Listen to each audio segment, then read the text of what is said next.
이수연은 오래된 아파트의 작은 거실에 앉아 창밖을 바라봤다. 서울의 아침은 차분했고 멀리서 들리는 자동차 소리가 고요를 깼다. 탁자 위에는 이혼 서류가 놓여 있었다. 30년 넘게 함께한 남편 강민재는 이제 그녀의 삶에서 사라졌다. 민재는 새로운 꿈을 좇아 떠났고 수연은 홀로 남았다. 이제 뭐지? 그녀는 혼잣말을 하며 찻잔을 들었다. 자유는 낯설었지만 어딘가 가슴 깊은 곳에서 작은 기대가 싹텄다. 그날 오후 수연은 동네 공원으로 산책을 나갔다. 단풍이 물든 길을 걷다 우연히 사진 동호회 안내문을 발견했다. 젊은 시절 그녀는 사진을 좋아했었다. 카메라를 들고 세상을 담았던 기억이 떠올랐다. 다시 해볼까? 수연은 전화번호를 메모하며 미소 지었다. 사진 동호회는 매주 토요일 공원 근처의 문화센터에서 열렸다.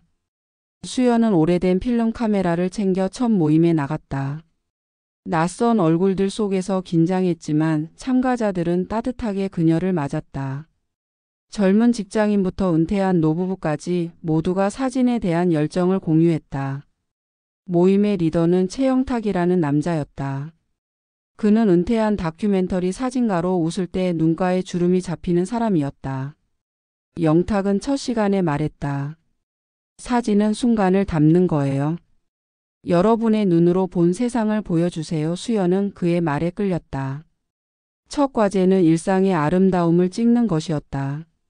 수연은 아파트 창틀에 놓인 화분, 시장의 생선 장수, 공원의 벤치를 찍었다. 모임에서 사진을 보여주자 영탁이 말했다. 수연님, 이 사진들 정말 따뜻해요. 평범한 순간이 이렇게 특별할 수가 있네요. 그의 칭찬에 수연은 얼굴이 살짝 붉어졌다. 모임 후 영탁이 다가와 물었다. 혹시 같이 커피 마시며 사진 이야기 더 할까요? 수연은 고개를 끄덕였다. 낯선 설렘이 그녀를 감쌌다. 서울의 가을은 단풍과 함께 깊어갔다. 이수연은 아침이면 동네 공원의 좁은 오솔길을 걸었다. 낙엽이 발밑에서 바스락거릴 때마다 그녀는 잠시나마 마음의 무게를 잊었다. 이혼 후 세 번째 달 그녀의 일상은 아직 어색했지만 사진 동호회는 점차 그녀의 삶에 따뜻한 색을 더했다. 동호회에서 만난 최영탁의 존재는 특히 그랬다. 그의 낮은 웃음소리와 사진을 설명하는 진지한 눈빛은 수연에게 묘한 설렘을 안겼다. 하지만 그녀는 그 감정을 깊이 들여다보는 걸 두려워했다. 이 나이에 이런 마음이라니. 그녀는 혼잣말로 중얼거리며 스스로를 다잡았다. 사진 동호회는 매주 토요일 오후 공원 근처 문화센터에서 열렸다. 수연은 이제 그곳이 낯설지 않았다. 처음엔 어색했던 참가자들과의 대화도 자연스러워졌다. 20대 직장인 미나는 스마트폰으로 찍은 사진을 자랑했고 70대 부부인 재훈과 미숙은 함께 찍은 풍경 사진을 보며 웃었다. 수연은 그들의 열정을 보며 생각했다. 나도 이렇게 내 삶을 채울 수 있을까? 그녀는 오래된 필름 카메라를 손에 쥐고 미소 지었다. 지난주 과제는 빛과 그림자였다. 영탁은 과제를 내며 말했다. 빛이 있으면 그림자도 있죠. 둘 다 담아보세요. 삶도 그런 것 같아요. 그의 말은 간단했지만 수연에게 깊은 울림을 주었다. 그녀는 며칠 동안 동네를 돌아다니며 사진을 찍었다. 아침 햇살에 반짝이는 공원의 벤치, 골목길에서 길게 들이운 나무 그림자, 그리고 시장에서 장바구니를 든 아주머니의 뒷모습. 하지만 마음 한구석에는 민재와의 기억이 그림자처럼 따라붙었다. 수연아, 우리 이제 그만하자. 그 말은 여전히 가슴을 무겁게 했다. 토요일 모임 날 수연은 평소보다 신경 써서 옷을 골랐다. 베이지색 스웨터와 검은 스카프, 그리고 민재가 싫어했던 진주 귀걸이. 거울을 보며 그녀는 중얼거렸다. 나쁘지 않네. 문화센터에 도착했을 때 영탁은 입구에서 참가자들과 인사하고 있었다. 수연을 보자 그의 얼굴이 밝아졌다. 수연님, 오늘 사진 기대돼요. 뭔가 따뜻한 느낌일 것 같아요. 그의 말에 수연은 쑥스러워하며 대답했다. 아, 그냥 평범한 거예요. 사진 공유 시간은 언제나 모임의 하이라이트였다.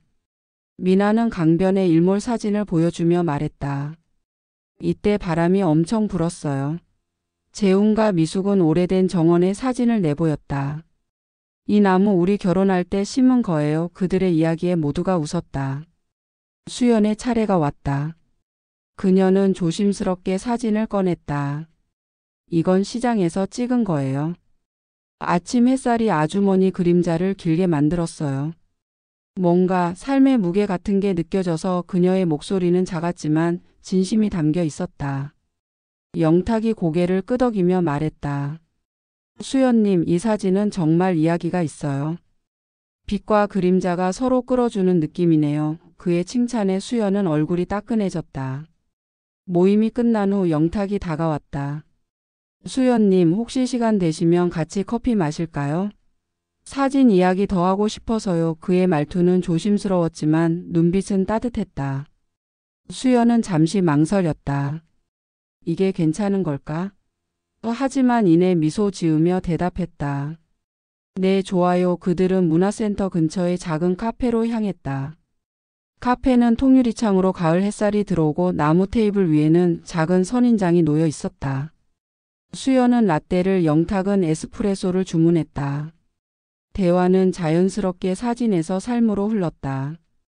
영탁은 자신의 이야기를 꺼냈다. 저는 아내가 세상을 떠난 후 한동안 카메라를 놓았어요. 세상이 너무 잿빛 같았거든요. 근데 어느 날 바다에서 찍은 일출 사진을 다시 보는데 그게 저를 다시 일으켰죠. 그의 목소리는 담담했지만 깊은 슬픔과 희망이 섞여 있었다. 수연은 그의 말에 귀 기울이며 물었다. 그럼 지금은 괜찮으신가요? 영탁은 미소 지으며 대답했다. 지금은 좋아요. 이렇게 사람들과 사진 찍고 이야기 나누는 게 위로가 되죠. 특히 수연님 같은 분과요. 그 말에 수연은 당황했다. 아, 저 같은 게 뭐. 그녀는 잔을 들어 라떼를 마시며 얼버무렸다. 하지만 영탁의 말은 그녀의 마음에 잔잔한 파문을 일으켰다. 수연은 조심스럽게 자신의 이야기를 꺼냈다. 저는 결혼 생활이 길었어요. 근데 끝나고 나니까 내가 뭘 좋아하는지도 모르더라고요. 사진 동호회 오면서 처음으로 나를 찾아가는 기분이에요. 말하면서 그녀는 손끝이 살짝 떨렸다. 영탁은 고개를 끄덕이며 말했다. 그 기분 잘 알아요. 수연님, 지금 그 길을 걷고 있는 거예요. 그거면 충분하죠. 카페를 나올 때 가을 저녁은 제법 쌀쌀했다. 영탁은 자신의 목도리를 풀어 수연에게 건넸다. 추우실 거예요. 이거라도 두르세요. 수연은 사양하려다 결국 받아들였다. 목도리에서 나는 은은한 향이 낯설면서도 따뜻했다. 집으로 돌아오는 길 그녀는 영탁과의 대화를 곱씹었다. 그의 말투, 미소 그리고 목도리의 무게가 자꾸만 떠올랐다. 내가 이 사람을 좋아하는 걸까? 그 생각은 두려웠지만 동시에 가슴을 뛰게 했다. 하지만 현실은 그녀를 붙잡았다. 아들 준호와의 관계가 점점 더 어색해졌다. 어느 날 저녁 준호가 전화했다. 엄마, 요즘 왜 이렇게 바빠? 그 사진 동호회인지 뭔지 꼭 해야 해? 그의 목소리는 날카로웠다. 수연은 가슴이 아팠지만 차분히 대답했다. 준호야, 엄마도 내 삶을 찾고 싶어. 나이 들었다고 멈출 순 없잖아. 준호는 한숨을 쉬며 말했다. 알았어. 근데 엄마 너무 달라진 것 같아서 그래. 통화를 마친 후 수연은 거실에 앉아 카메라를 내려다봤다. 렌즈는 그녀의 손에 단단히 쥐어져 있었다. 다음 날 수연은 공원 벤치에 앉아 사진을 정리했다. 그녀는 준호에게 하고 싶은 말을 떠올렸다. 준호야, 엄마는 내가 걱정하는 거 알아. 근데 엄마도 행복하고 싶어. 그 말을 입 밖으로 내진 않았지만 마음속으로 다짐했다. 그녀는 카메라를 들고 공원의 단풍을 찍었다. 빛과 그림자가 어우러진 풍경은 그녀에게 속삭였다. 계속 걸어가. 넌 할 수 있어. 수연은 미소 지었다. 영탁과의 시간 그리고 사진은 그녀에게 새로운 용기를 주었다. 그 용기는 그녀가 잊고 있던 이수연을 다시 찾아가는 첫걸음이었다. 겨울이 서울을 감쌌다. 거리는 잿빛 하늘 아래 차갑게 빛났고 이수연은 아침마다 손난로를 쥐고 동네를 걷곤 했다. 그녀의 손에는 늘 카메라가 들려 있었다. 이혼 후 처음 맞는 겨울은 외로울 거라 생각했지만 사진 동호회와 최영탁의 존재는 그녀의 일상에 따뜻한 빛을 더했다. 영탁과의 시간은 이제 단순한 우정 이상으로 느껴졌다. 수연은 그 감정을 마주할 때마다 설렘과 두려움이 뒤섞였다. 내가 이런 마음을 가져도 되는 걸까? 그녀는 거울을 보며 혼잣말을 했다. 하지만 마음 깊은 곳에서는 이미 답을 알고 있었다. 사진 동호회는 연말을 맞아 작은 전시회를 준비했다. 문화센터 1층 로비에서 열리는 전시회는 동호회 회원들의 사진을 지역 주민들과 나누는 자리였다. 수연은 자신의 사진이 전시된다는 생각에 설렘과 긴장이 뒤엉켰다. 그녀는 지난 몇 달간 찍은 사진들을 다시 들여다봤다. 공원에 눈 덮인 벤치, 시장에서 웃는 꼬마의 얼굴, 그리고 한강변에서 바람에 흩날리는 갈대. 그 사진들에는 그녀의 시선과 마음이 담겨 있었다. 이게 나야. 그녀는 사진을 만지며 중얼거렸다. 민재와의 결혼 생활에서는 잃어버렸던 이수연이 이제야 조금씩 모습을 드러내고 있었다. 전시회를 준비하며 수연과 영탁은 더 자주 만났다. 어느 날은 문화센터에서 사진 배치를 논의했고 또 어느 날은 전시 포스터를 만들기 위해 카페에 앉아 머리를 맞댔다. 영탁은 늘 진지하면서도 유쾌했다. 포스터 디자인을 보며 그가 말했다. 수연님, 이 사진 넣으면 딱 좋겠어요. 시장에서 찍은 그 할머니 사진 정말 생동감 있잖아요. 수연은 쑥스러워하며 대답했다. 아, 그거 그냥 찍은 건데 영탁 씨가 좋게 봐줘서 고마워요. 영탁은 미소 지으며 그녀를 바라봤다. 수연님 사진은 늘 따뜻해요. 보는 사람 마음을 움직이죠. 그의 말은 단순한 칭찬 이상으로 느껴졌다. 수연은 그의 눈빛에 살짝 얼굴이 달아올랐다. 전시회 전날 수연은 집에서 사진 액자를 다시 점검했다. 문득 오래된 앨범이 눈에 띄었다. 민재와의 결혼 사진, 준호가 처음 걸음마를 하던 순간, 가족이 함께 웃던 날들. 그녀는 앨범을 천천히 넘기며 생각했다. 그때는 행복했었지. 하지만 그 행복은 그녀를 점점 묶는 족쇄가 되었다. 민재는 그녀의 꿈을 이해하지 않았고 수연은 자신의 목소리를 잃었다. 앨범을 덮으며 그녀는 다짐했다. 이제는 나를 위해 살아야 해. 그 결심은 단단했고 그녀의 손에 쥔 카메라는 그 결심의 증거였다. 전시의 날이 밝았다. 문화센터 로비는 따뜻한 조명과 사람들로 북적였다. 수연은 동호회 회원들과 함께 마지막 점검을 마친 후 자신의 사진 앞에 섰다. 그녀의 사진들은 한쪽 벽을 채웠다. 시장의 할머니, 눈 쌓인 공원, 그리고 한강 갈대. 평범한 순간들이었지만 그녀의 시선 덕에 특별해 보였다. 사람들이 사진을 보며 속삭였다. 이 사진 정말 느낌이 좋아요. 수연은 그 말들을 들으며 가슴이 벅찼다. 내가 이렇게 할 수 있다니. 영탁은 그녀 옆으로 다가왔다. 그는 검은 터틀넥과 회색 코트를 입고 있었고 손에는 따뜻한 캔커피를 들고 있었다. 수연님, 이거 드세요.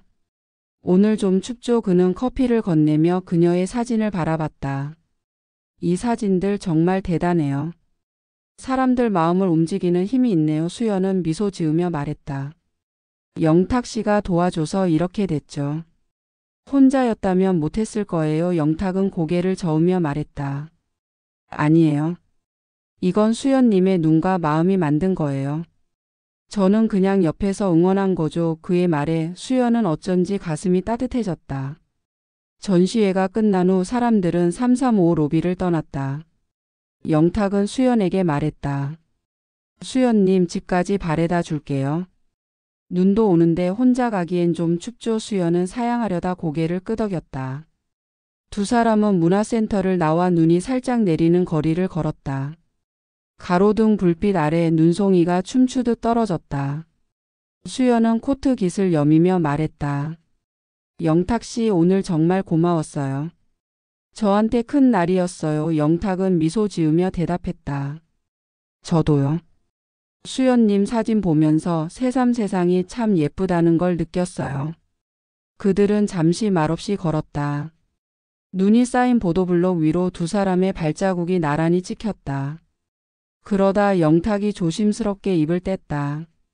수연님, 저 요즘 자꾸 수연님 생각이 나요. 그의 목소리는 낮았지만 진심이 담겨 있었다. 수연은 놀라서 걸음을 멈췄다. 영탁 씨, 그녀는 말을 잇지 못했다. 영탁은 그녀를 바라보며 말을 이었다. 급한 건 아니에요. 그냥 우리 천천히 서로 알아가면 안 될까요? 수연님은 저한테 특별한 사람이에요. 그의 눈빛은 맑고 단단했다. 수연의 가슴은 쿵쾅거렸다. 내가 이런 말을 다시 들을 줄이야. 그녀는 얼버무리려 했다. 저 같은 사람한테 뭘 하지만 영탁은 부드럽게 웃으며 말했다. 수연님, 충분히 특별해요. 제가 잘못 본 게 아니라면요. 그의 말은 그녀의 두려움을 녹였다. 수연은 잠시 침묵하다 작게 대답했다. 네, 천천히 알아가 봐요. 그 말에 영탁의 얼굴이 환해졌다. 집 앞에 도착했을 때 수연은 영탁에게 말했다. 오늘 정말 잊지 못할 거예요. 영탁은 고개를 끄덕이며 말했다.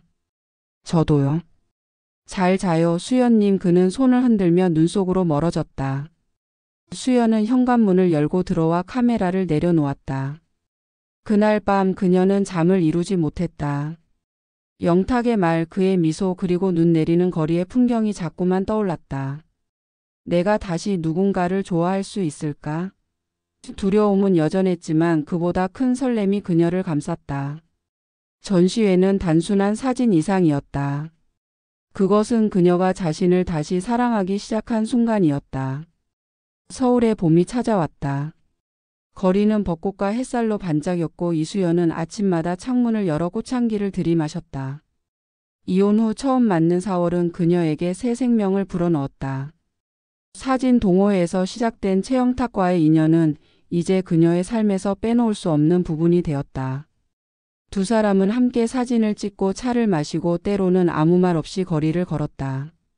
그 평범한 순간들이 수연에게는 가장 특별한 시간이었다. 하지만 그녀는 여전히 마음 한구석에서 망설였다. 이 행복을 내가 잡아도 되는 걸까? 그 질문은 조용히 그녀를 따라다녔다. 수연과 영탁은 주말이면 함께 사진 여행을 떠났다. 강화도의 들판에서 노란 유채꽃을 찍고 제주도의 푸른 바다를 렌즈에 담았다. 서울로 돌아와서는 동네 골목에 오래된 간판과 벚꽃이 흩날리는 공원을 찍었다. 어느 날 영탁은 수연의 카메라를 보며 말했다. 수연님, 요즘 사진이 더 밝아졌어요. 뭔가 마음이 담긴 느낌이랄까. 수연은 웃으며 대답했다. 영탁 씨 때문이죠. 같이 다니니까 세상이 더 예뻐 보여요. 영탁은 그녀를 바라보며 미소 지었다. 그럼 좋네요. 우리 계속 예쁜 세상 같이 담아요. 그의 말은 단순했지만 수연의 가슴을 따뜻하게 채웠다. 두 사람은 점차 서로의 일상에 깊이 들어왔다. 수연은 영탁의 아파트에 놀러가서 그가 모은 흑백 사진 앨범을 구경했고 영탁은 수연의 집에서 그녀가 만든 된장찌개를 맛보며 엄지를 치켜 세웠다. 어느 날 저녁 두 사람은 한강공원에서 돗자리를 깔고 간단한 소풍을 즐겼다. 수연이 만든 샌드위치와 영탁이 사온 과일이 돗자리 위에 놓였다. 벚꽃잎이 바람에 흩날리며 두 사람 사이로 떨어졌다. 수연은 카메라를 들고 그 순간을 찍었다. 영탁 씨, 이 사진 잘 나올 것 같아요. 그녀는 웃으며 말했다. 영탁은 그녀를 바라보며 조용히 말했다. 수연님, 저는 사진보다 지금 이 순간이 더 좋아요. 그의 눈빛은 부드러웠고 수연은 어쩐지 얼굴이 달아올랐다. 그 순간 영탁이 손을 뻗어 수연의 손을 잡았다. 그의 손은 거칠지만 따뜻했다. 수연님, 우리 그냥 이렇게 같이 세상을 담으면 좋겠어요. 앞으로도. 그의 목소리는 낮았지만 진심이 묻어났다. 수연은 순간 숨이 멎는 듯 했다. 지난 몇 달간의 순간들이 주마등처럼 스쳐갔다. 동호회에서의 첫 만남, 한강변에서의 일몰, 전시의 날에 눈 내리는 거리. 그녀는 그의 손을 마주 잡으며 대답했다. 네, 영탁 씨, 같이 찍어요. 그 말은 단순한 약속 이상이었다. 그녀가 새로운 삶을 받아들인 순간이었다. 하지만 모든 것이 순탄한 것만은 아니었다. 아들 준호는 여전히 엄마의 새 출발을 탐탁지 않아 했다. 어느 날 수연은 준호를 집으로 초대했다. 식탁에는 그녀가 정성껏 준비한 갈비찜과 나물이 놓여 있었다. 준호는 밥을 먹으며 조용히 말했다. 엄마, 요즘 그 아저씨랑 자주 만나지? 그의 목소리에는 걱정이 묻어났다. 수연은 차분히 대답했다. 응, 준호야. 영탁 씨는 좋은 사람이야. 엄마한테 큰 힘이 돼. 준호는 젓가락을 내려놓으며 말했다. 그냥 엄마가 또 상처받을까봐 그래. 그 말에 수연의 가슴이 아렸다. 그녀는 준호의 손을 잡으며 말했다. 준호야, 엄마도 두려웠어. 근데 지금은 행복해. 엄마가 행복한 게 너한테도 좋은 거 아니야? 준호는 잠시 침묵하다 고개를 끄덕였다. 알았어, 엄마.